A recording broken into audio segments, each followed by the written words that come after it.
fuéramos a ver qué tipos de innovación puede uno abordar, estaríamos hablando de tres cosas distintas. Y fijaos que este cuadro es un cuadro muy sencillo. Aquí tenemos dos entradas. Por un lado, tipo de usuario o de cliente que yo puedo tener, y por otro lado, tipo de oferta que yo puedo abordar. Serían actuales y futuros, actuales y futuros.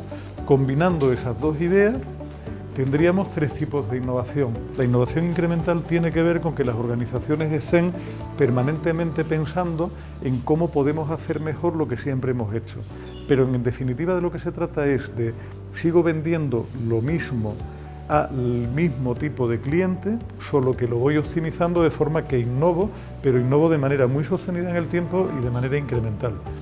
Luego tendríamos lo que se llama innovación evolutiva, que consiste en una de dos alternativas.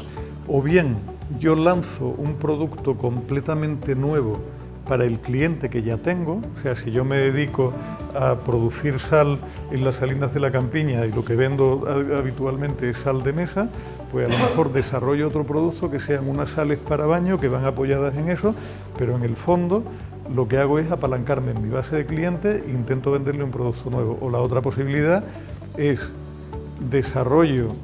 busco clientes nuevos para el producto que ya tenía.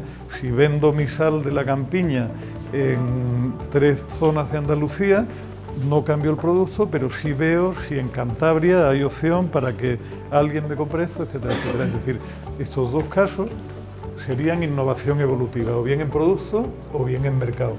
Y finalmente, arriba a la derecha, está el gran salto al vacío, que es lo que se llama innovación disruptiva, que es cuando en producto completamente nuevo para clientes que no tengo y doy un salto al vacío y digo, sea lo que Dios quiera y vamos para allá.